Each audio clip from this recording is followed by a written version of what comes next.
بسم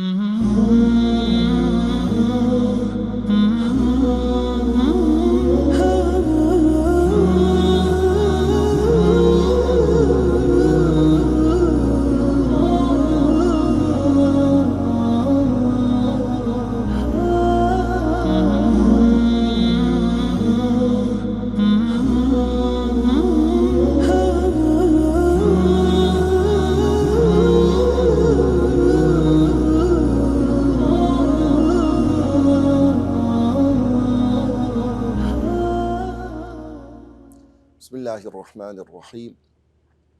الحمد لله رب العالمين، والصلاة والسلام على خير خلق الله محمد الأمين وعلى آله وصحبه أجمعين. ربنا لا تزغ قلوبنا بعد إذ هديتنا وهب لنا من لدنك رحمة إنك أنت الوهاب. اللهم اجعل أعمالنا هذا خالصا لوجهك العظيم، ولا تجعل لأحد فيه منه شيئا يا رب العالمين. اللهم اجعل القرآن العظيم ربيع قلوبنا ونور أبصارنا وجلاء همومنا وأحزاننا يا رب العالمين. بەڕێزان خۆشەویستان گەنج و لاوە بەڕێزەکان، سەلام و ڕەحمەتی خوای گەورەتان لەسەر بێ. خۆشحاڵ و شادومانم لە زنجیرەیەکی نوێ لە بەرنامەی زانستەکانی قورئانی پیرۆز بە ئێوەی خۆشەویست و دڵدڵا شیرین شاد دەبمەوە، بە خزمەت ئێوەی بەڕێز دەگەمەوە لە زنجیرەی حەفتەمین سەبارەت بە شەرحکردن و لێکدانەوەی ئەو مەنظومەی ئیمامی زەمزەمی ڕەحمەتی خوای گەورەی لەسەر بێ. بەڕێزان، لەو زنجیرەیە ئیمامی زەمزەمی ڕەحمەتی خوای لەسەر بێ باسی مانا واتاکانی وشەکانی قورئانی پیرۆز دەکات، یعنی معانی الألفاظ قورئانی الکەریم، واتە مانای وشەکانی قورئانی پیرۆز. دیارە وشەکانی قورئانی پیرۆز زۆر مانا هەڵدەگریتن، ئەو وشانە چەند زۆرێکی هەیە لۆ لێکدانەوە.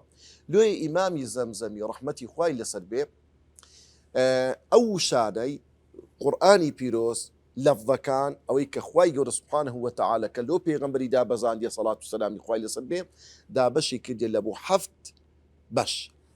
یەکەم بەشی ئەلغەریب، واتە ئەو وشانەی نامۆن ماناکانیان ڕۆن و ئاشکرا نییە. دووەمینیان المعرب، واتە ئەو وشانەی بە عەرەبی کراوە، یعنی ئەسڵی خۆی ئەسڵی قەدیمی ئەو وشەیە عەرەب نییە، بەڵکو لە ناو دەرەوەی عەرەب بەکار هاتیە، بەڵام خوای گەورە سوبحانەه وتەعالە ئەو وشانەشی بەکارهێنا چونکە قوڕەیش بەکاریان هێناوە. سێم پێی دەوترێ ئەلمەجاز، واتە بەکارهێنانی شتێک لە بۆ ئەسڵی معنای خۆی نا، شتێکی بەکاربینی لە بۆ شتێکیکە، وەکو چۆن کابرا دەرێ زەید حەدەرەی شێرە، یعنی لە ئازایەتی. ئێستا وشەی شێرمان بەکارهێناوە لە بۆ صیفەتی کەسێک کە ئازایەتیە، کە زیرەکیە، کە پاڵەوانیە. خاڵی چوارم المشترک، واتە یەک تاکە لەفظ مشترەکە لە معنادا لە بۆ 2 یا 3 زیاتریش معنە هەڵدەگریتن، یەک وشەیە بەڵام مانای زیاتر لە معنایەک هەڵدەگریتن. پێنجەمین لەو جۆرانەی کەوە ئەو ئەلفاظانی کە لە قورئانی پیرۆزی پێی دەوترێ المترادف. مترادف واتە وشەیەک 2 3 ئەو وشانە هەمویان یەک مانا دەبەخشن، ماناکانیان لێک نزیکە، بەڵام ئەوە نیە طبق الأصل هەمان مانا بیتن، فەرقێکی جیاوازیەکی کەمی لەگەڵ یەکتر دەبیتن. خاڵی شەشەم الاستعارە، استعارە یان تەشبیه البەلیغ، ئەوەیە کەوە لەفظێکی وەردەگری ڕاستەوخۆ لە بۆ شتێکی بەکاردەینی بەبێ ئەوەی ئەداتی تەشبیهی لەگەر بەکاربینی. خاڵی هەفتەم التەشبیه، واتە وێک چواندێنی شتێکی بە شتێکیکە. ئێستا دەینە سەر ڕوونکردنەوەی ئەو بابەتە. طبعا ئەمە گوتمان الألفاظ معاني الألفاظ القرآن الكريم. وشي ألفاظ کۆیە تاکەکەی و مفرەدەکەی لەفظە. لەفظ لە زمانەوانی هەر شتێک لە زاری ئینسان دەربچی ئەو پێی دەوترێ لەفظ، حتا هەناسە، حتا شتێک ئینسان بیخوا فڕی بداتەوە، هەمووی ئەو بەگشتی پێی دەوترێ لەفظ. ئەدی لەفظ لە معنا و زاراوەی زانایان دەفەرمون ما يخرج من اللفظ من الكلمات، واتە لەفظ هەموو شتێک ناگرتەوە، بەس تەنها وشە، ئەو وشانی کە تو قسەی پێ دەکەی دەردێ اعتیبار لەوەیە، نەک هەناسە حسابی لە بۆ بکرێتن، کەواتە لەفظ ئەوەی دەگرتەوە. ئێستا دەینە سەرمانایەکان طبعاً گوتمان جارێ شەیخی زەمزەمی ڕەحمەتی خوای لەسەر بێ هەر یەک لەوانە بە جیاباز دەکاتن دێنە سەر لەفظی غەریب لەگەڵ لەفظی معرب. لەفظی غەریب واتە الألفاظ التي يحتاج إلى البحث عنها في اللغة. واتە غەریب چییە؟ ئەو وشە نامۆیانەیە، ئەو وشانی کە معنایەکانیان ڕوون و ئاشکرا نییە، معنایەکانیان شاراوەیە، پێویست بەوەی دەکات و بگەڕێ سەر سەرچاوەی سەرچاوەیتی فەرهەنگ، واتە قاموسەکانی زمانی عەرەبی بزانی ئەوان چۆنیان لێکدایتەوە هەتاکو لۆ ئەو وشە لەبەر ڕۆن و ئاشکرا بیتن. ئەدی معرب المستعمل في كلام العرب من غير لغتهم. واتە ئەو وشانەی عرب بەکارێنینە قوڕەیشیەکان بە تایبەت بەڵام في غير لغتهم لە زمانی خۆیان نەبووە، وشەی فارسی بووە عرب بەکارهێنا، وشەی عەجەمی بوو عرب بەکارهێنینە، خوای گەورە لەسەر زوبانی قوڕەیشیەکان قورئانی دابەزاندووە، ئەو شانت لە قورئانی پیرۆز بەکار هاتووە. شەیخی زەمزەمی ڕەحمەتی خوای لەسەر بێ دەفەرمێ يرجع في النقل لدى الغريب ما جاء كالمشكاة في التعريب.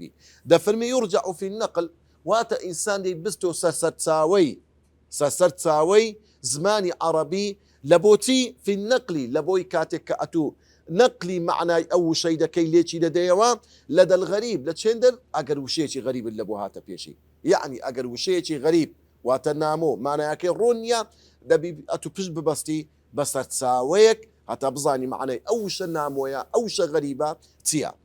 ما جاء نمونەی وشەی غەریب وەکو چییە؟ شەیخی زەمزەمی دەفەرمێ ما جاء كالمشكاة، دەفەرمێ وەکو نمونەی چی؟ مشکات. خوای گەورە لە قورئانی پیرۆز دەفەرمێ الله نور السماوات والأرض مثل نوره كمشكاة فيها مصباح. خوای گەورە لە کەلمەی مشکاتی بەکارهێنا. وشەی مشکات لە زمانی عەرەبی يعني الكوة. زان كوة معنای چییە؟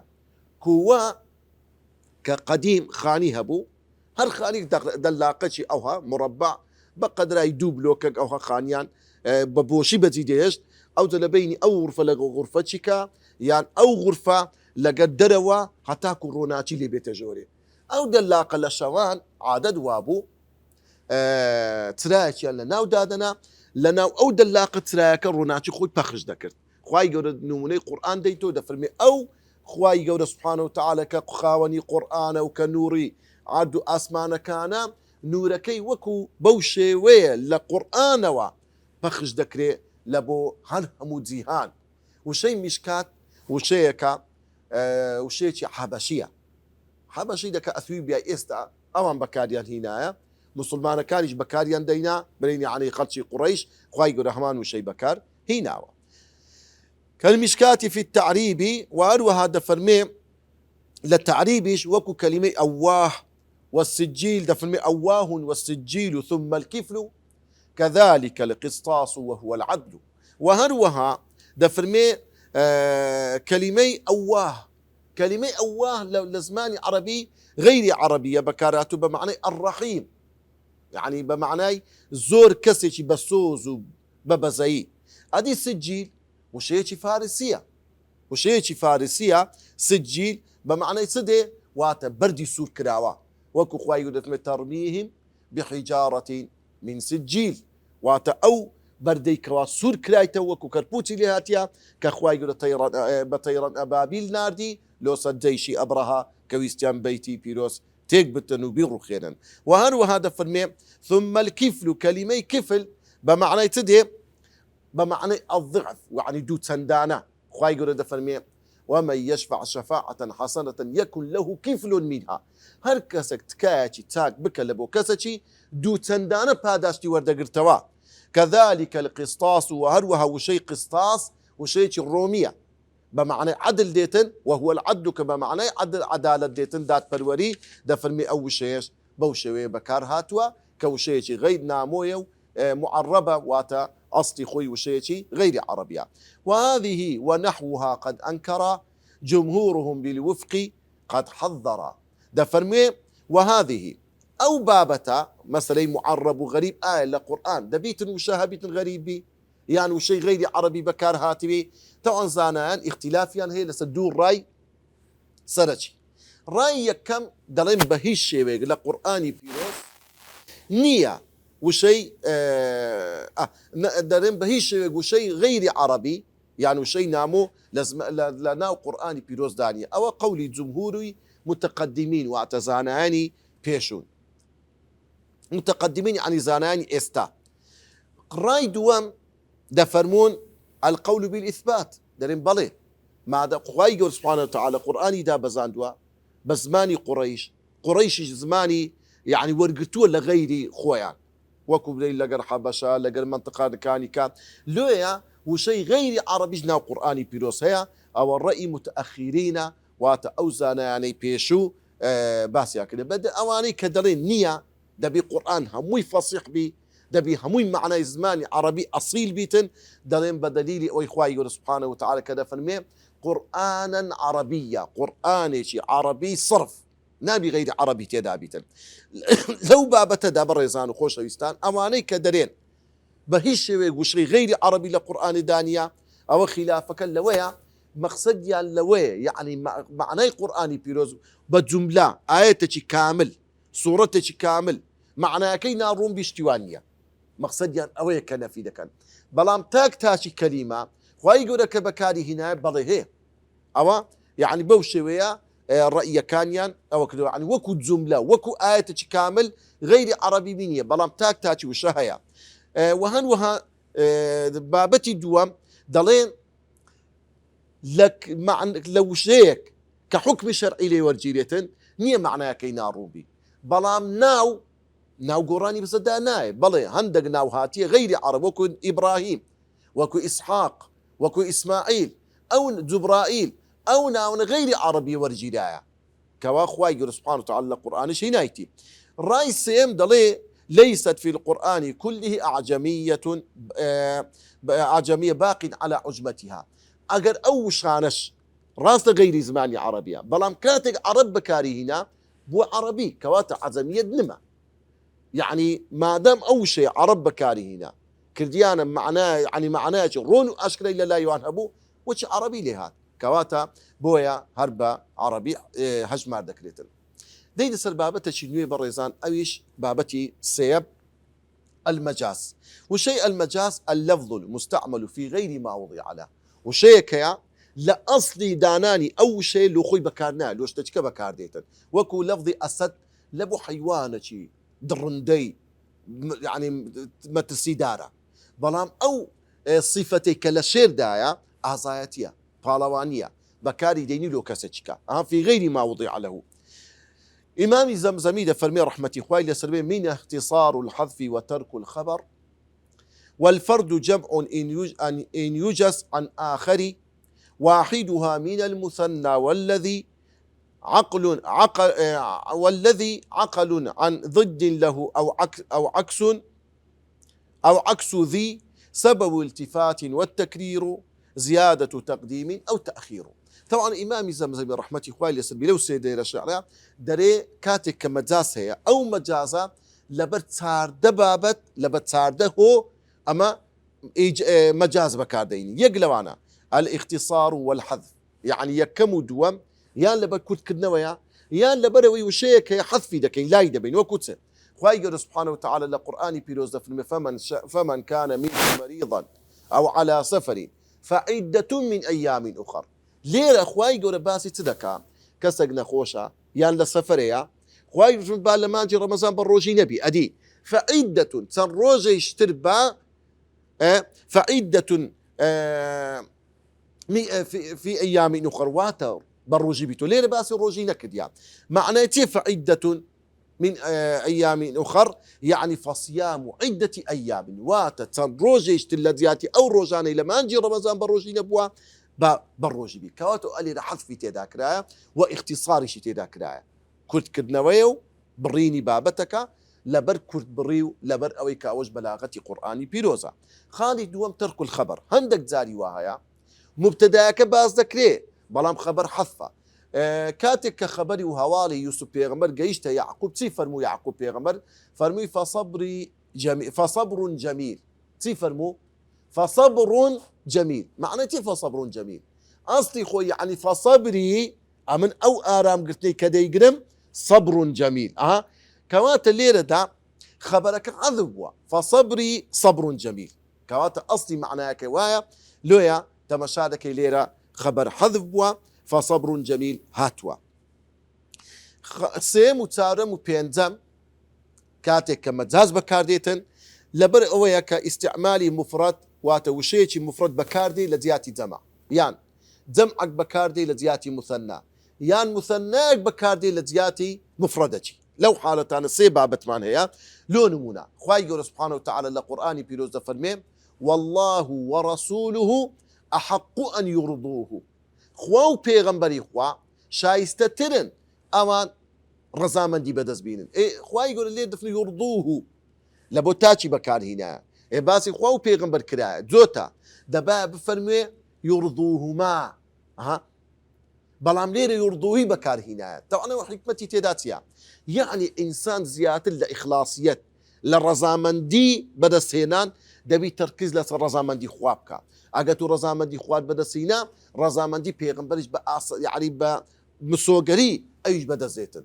چکە ڕەزامەندی خوا تأكيد ڕەزامەندی پێغەمبەریشی لەگەردایە صلى الله عليه وسلم. خاڵی دووەم يعني جۆری دووەم کە تەمەشا دەکەی خوای گەورە سوبحانە وتەعالە لەفظەکی تاک بەکاردێنی بەڵام مەبەستی پێگشتیە دەفەرمێ إن الإنسان لفي خسر کەلیمەی الئینسان وەکو تاکە ئینسانی دەگرتەوە بەڵام مەبەست پێ جەمیع الناسە هەر هەموو خەڵکێک لە زەرەرمەندیدا إلا الذين آمنوا وعملوا الصالحات کە خوای گەورە جێیان دەکاتەوە ئیمانداران.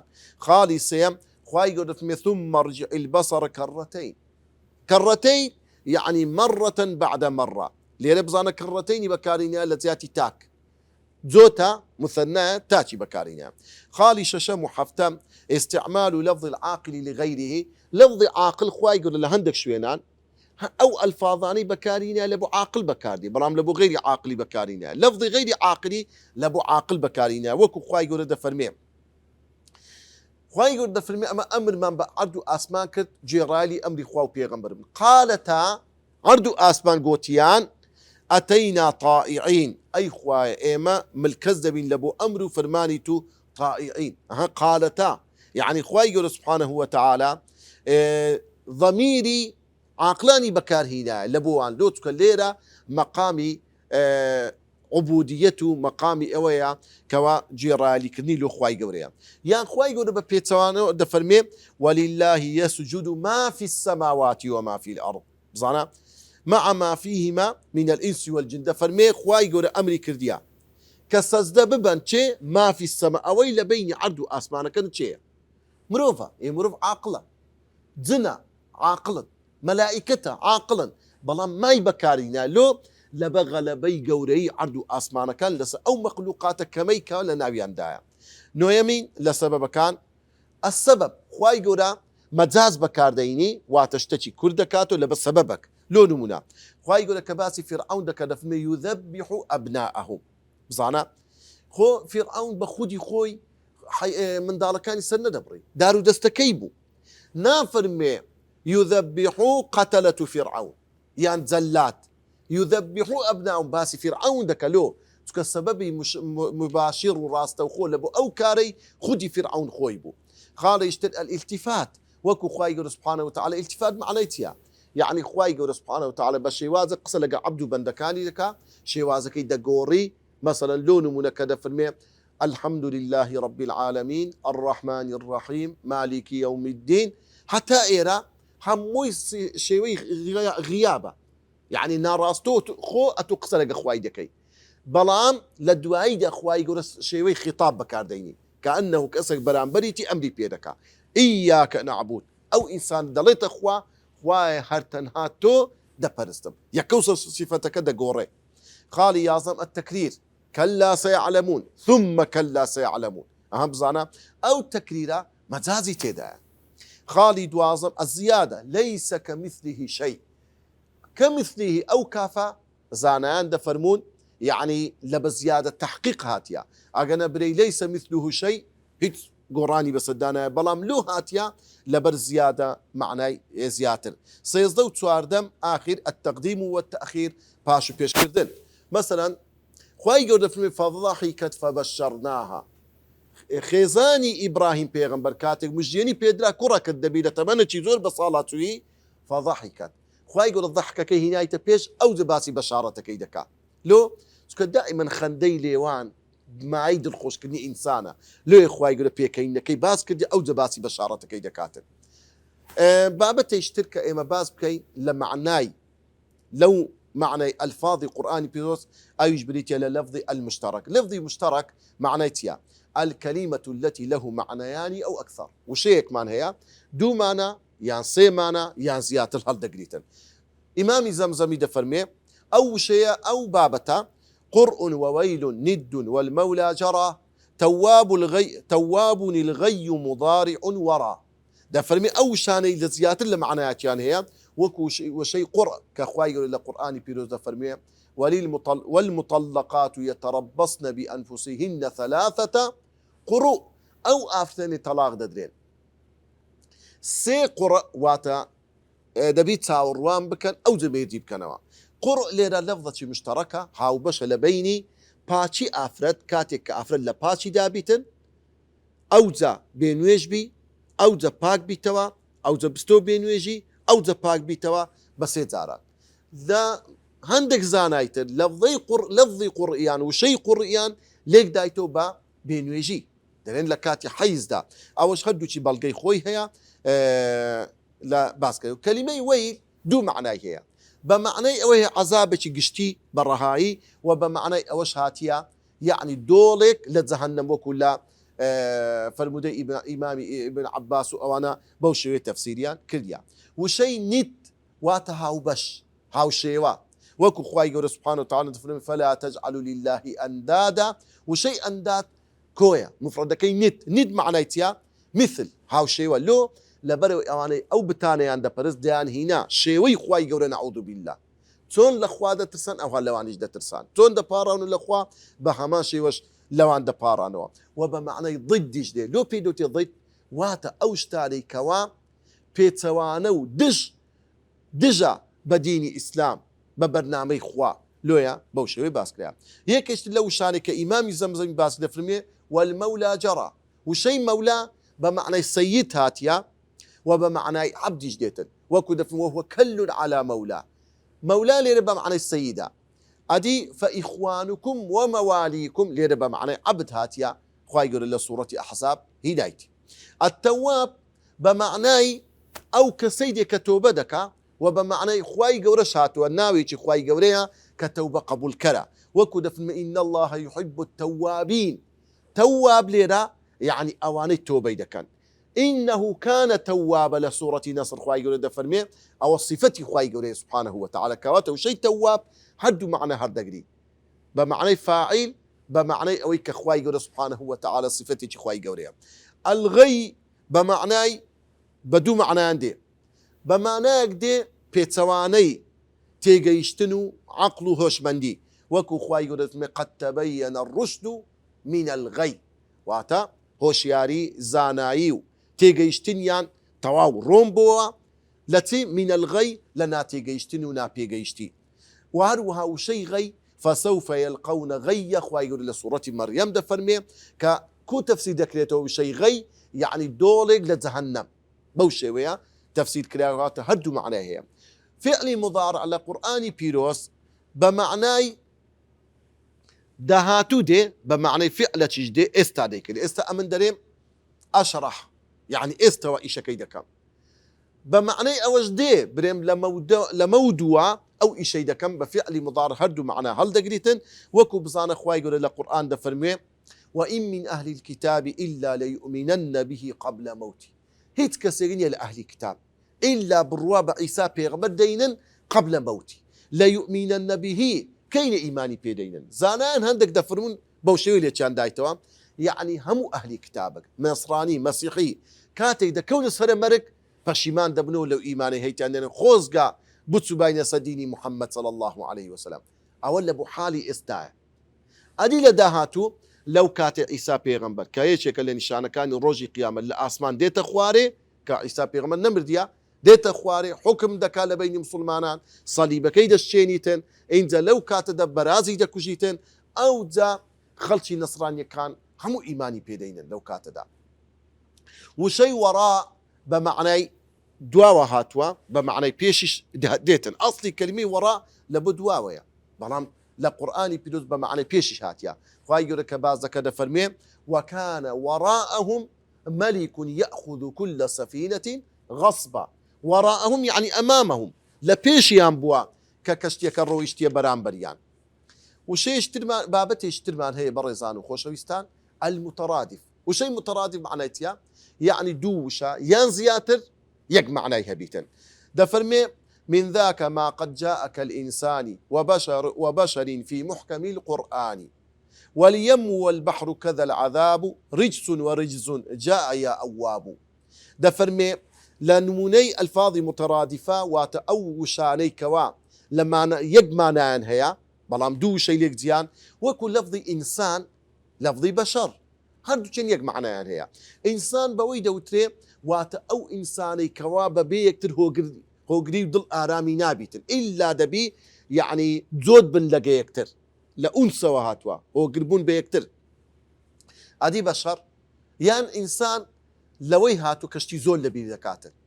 ئەدی وشەی لە بەشەر، وشەی بەشەر واتە ئەو مەخلوقەی تاکە مەخلوقێکە پیستەی بە دەرەوەیە. مەخلوقەکانی کە هەمووی مویان پێوەیە شتیان پێوێ، بەڵام ئینسان خوای گەورە وای خەلق کردیە لظهوری بەشەرەتیه، لەبەرەوەی بەشەرە و پیستەکەی بە دەرەوەیە.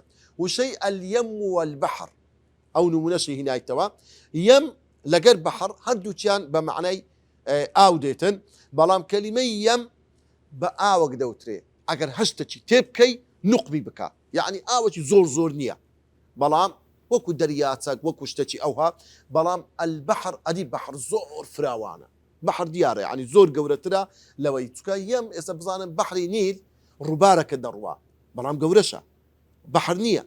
خوای گەورە بە یەم باسی کردووە و هەروەها بەحریش ئەوە دیارە گەورەترە. خوای گەورە هەردوو وشەی لە قورئانی پیرۆز باس کردووە. ئەو جارە سێ وشەمان هەیە، هەر سێکی بە یەک معنا دێ. وشەی ئەلعەذاب، ڕجز، هەر سێکی لە قورئانی پیرۆز هاتووە.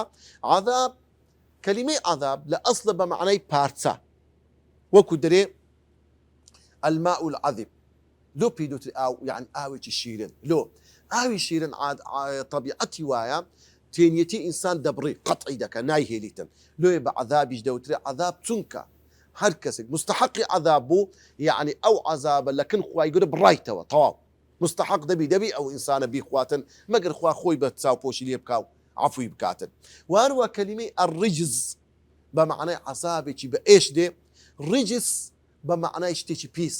مەسەڵەن کابرا زۆر جارێ تووشی عەذابێک دەبی، لەشی دەبتە برین، تووشی گوڕوەتی دەبی، تووشی عەذابێکی زۆر سەخت دەبی، حتا تاعونیش بە معنای ڕجز هاتووە. یەکێشتر لە معنایەکان باسی بکەین بەڕێزان، ئەوی ئەلیستیعارەیە. وشەی ئیستیعارە یعنی تەشبیه خالی من الئەدات، شتێکی بە شتێکی دەسوێنی بەڵام هۆکاری پێکچواندنەکەی تێدا نییە، واتە تەشبیهی بەلیغی پێدەوترێ زۆر بە قووەتە. وهي تشبيه بلا أداة وذاك كالموت وكالحياة في مهتد وضده كمثل هذين ما جاء كسلخ الليل. دەفەرمێ تشبيه الضال بالموت واتا خوای گەورە سبحانه وتعالى ئەو کەسەی لە ضەلالەت و گومڕایی دایە تشبیهی دەکە بە مردوو، و ئەو کەسەی لە ناو ئیمان و دینداریدایە تشبیهی دەکە بە ژیان. خوای گەورە لە قورئان دەفەرمێ ئەوە من کانە مەیتەن فەئەحیەیناه، دەفەرمێ ئایا ئەو کەسەی کەوا وەکو مردوو وایە، یعنی لە کافرە بێدینە، بەڵام ئێمە فەئەحیەیناه ئێمە زیندوی دەکەینەوە بە ئیمان. یان پێغەمبەری خوا صلی الله عليه وسلم لە فەرمودەیەک دەفەرمێ مثل الذي يذكر ربه والذي لا يذكر ربه كمثل الحي والميت. نمونەی ئەو کەسێک کە ذکری خوا دەکا، هەشیارە، دیندارە، ئیمان لە ناو دڵیتی، وەکو نمونەی ئەو کەسێک کە ئاگای لە خوای نییە، بێدینە، لە خوای غافلە، وەکو نمونەی ئەو کەسەی زیندیە و ئەو کەسەی مردووە. یعنی ئەو کەسەی ذکری خوای دەکا کەسێکی زیندووە، ئەو کەسەی بێ ئاگای لە خوا کەسێکی مردووە. ئەو حەدیثە ئیمامی بوخاری و مسلم ڕیوایەتی کردووە. وەکە تەشبیهی سەلخی حیوانی وهروەها دەفەرمێ فیما جاء کەسەلخی اللەیلی. خوای گەورە تەشبیهی شەو دەکا، شەو تاریکە وردە وردە تاریکایی شەوێ دادەڕندرێ و بەرەو ڕۆناچی دەچی هاتە تاریچەکەی نامینێ کۆ حەیوانێک کە وردەکرێ پیستەکەی ئەوها لی دادڕنی دەینێ خوارێ قەساب ئەوها دای دەڕنی ئەوها تاریکی لە شەو دادەڕندرێ هەتاکو دنیا ڕۆنە بیتەوە بزانە خوای گەورەش دەفەرمێ وآية لهم الليل نسلخ منه النهار یەکێک لە نیشانەکانی ناسینی خوا الليل ئەو شەوە تاریکەی دەبینن نسلخ منه النهار چی لێ دەردەینی ڕۆناچیەکی ڕۆژێکی ڕۆناچی لێ دەردێت ئەو بابەتی ئێستا کە بابەتی کۆتایی ئەو زنجیرێ ئەو ڕۆیە ئێستای باسی بکەیت التشبيه وێک چواندن تشبيه دەفەرمێ وما على اشتراك أمر دل مع غيره التشبيه حيث حل والشرط ها هنا اقترانه معا أداته وهو كثيرا وقع وما على اشتراك أمر دل مع غيره التشبيه حيث حل والشرط ها هنا اقترانه معا أداته وهو كثيرا وقع دفرمي تشبيه بريتيا لوي كدفرمي اشتراك أمر يعني دوشتي بيك دسويني دل أو دوشت دلالتك لبين يعني هو كاركي أو شتي بوشتي بتسوين لو قريديا مع غيره كأوشتي بس كده تسويني التشبيه حيث حل كتشبيه دسويني بهذا اشتكوا هاوشتي وي يكتربن والشرط ها هنا اقترانه مع دبي أوشت اللي يكتر بين يتنيج يكتر أداته بلام تشتقنا وبري أو دوشتيكا أوشتي بيك دسويني بوشتي أداته أداة شي تشبيه دبيتن كوات الليلة دا بريزان تشبيه صار بنا ما يسرتشي هي يكم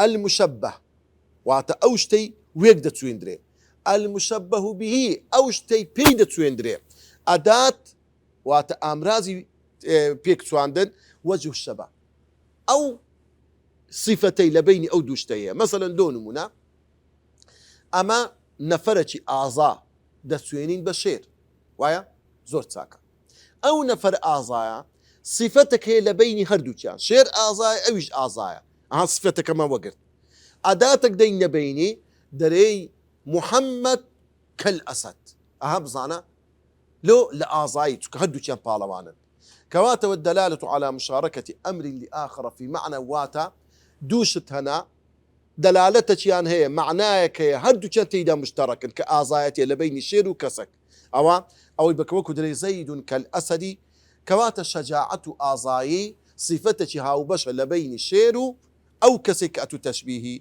بيدكي تشبيه أجر أداتي تدابو أو تشبيه شي أسايا أجر أداة كمان ليلا دوكو أو بابتي بيشي باس ما قد بيدوتري تشبيه بليغ ياخد بيدوتري استعارة بوشوي هاتنا كوتاي زنجيري أورو دبارينو لخواي قولي لما قبولك خوای گەورە بیکاتە توێشوی ڕۆژی قیامەتمان ئەوەی وتمان و دەیڵێن خوای گەورە بە ئیخلاص و لێمان قبول بکات خوای گەورە شارەزامان بکە لە قورئانی پیرۆز باشتر و چاکتر لە معنایەکانی قورئانی پیرۆز تێبگەین ئینجا عەمەلی پێ بکەین و سەرفرازی دنیا و قیامەت بن هەموو لایەکتان